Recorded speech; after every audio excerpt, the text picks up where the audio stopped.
বিগত কয়েক শিক্ষাবর্ষে বিশ্ববিদ্যালয় ভর্তি পরীক্ষায় সাম্প্রতিক থেকে প্রশ্ন আসছে।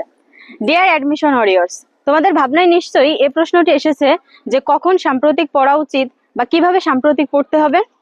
কি ঠিক বললাম তো? ওয়েট, উত্তরটা জেনে যাও। সাধারণ জ্ঞান অংশে সাম্প্রতিক থেকে প্রশ্ন আসে, এজন্য তোমাকে এই বিষয়টির উপর গুরুত্ব দিতে হবে, অর্থাৎ গুরুত্ব সহকারে পড়তে হবে। তবে এখানে একটা কিন্তু আছে। কিন্তুটা কি? তুমি সাম্প্রতিক অংশ পড়বে, তুমি সাম্প্রতিকের জন্য প্রস্তুতি নিবে, কিন্তু বাংলাদেশ অংশ, আন্তর্জাতিক অংশ প্রপারলি কমপ্লিট করার পর। এক্সামের লাস্ট 5 or 4 months, 4 মাস বা 5 মাস আগে যে কারেন্ট অ্যাফেয়ার্সটা আছে ওইটা তুমি 4-5 মাস আগে থেকে সংগ্রহ করে রাখবা, আর বাংলাদেশ অংশ আর আন্তর্জাতিক অংশ কমপ্লিট করার পর দেন ওইটা দেখবা।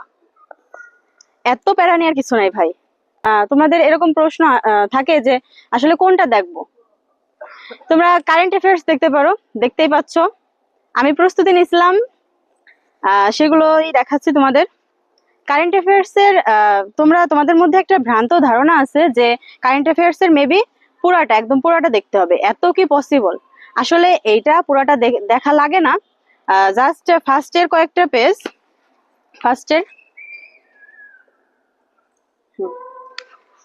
ফার্স্টের কয়েকটা পেজ দেখলে হয়।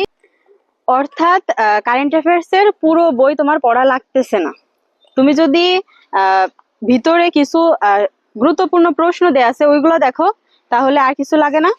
তোমরা দেখতে পাচ্ছ, হয়তো বা দেখা যাচ্ছে, চেষ্টা করলে দেখতে পারো। এইখানে আমি ভাঁজ করে রাখছি কারেন্ট অ্যাফেয়ার্স এর কিছু কিছু টপিক। সব পড়া লাগতেছে না, এখানে 4 বা 5টা পেজ ভাঁজ করা আছে। তো 4 বা 5টা পেজ ওইখানে দেখছিলাম, তোমাদের একটু দেখিয়ে দিই। তোমরা দেখতে পাচ্ছ এইখানে ক্ষুদ্র নৃগোষ্ঠীর জীবন বৈচিত্র্য নিয়ে একটা কলাম আছে। সো তুমি কি পুরোটা পড়বা এরকম না, তোমার পড়তে হবে এই যে লাস্টে যে প্রশ্নগুলো আছে, গুরুত্বপূর্ণ যে প্রশ্ন, এইগুলো দেখতে হবে। দেখছো যে আমি প্রস্তুতি নিছিলাম ঠিক এইভাবেই। সো তোমাকে এইভাবে পড়তে হবে। ধন্যবাদ সাথে থাকার জন্য।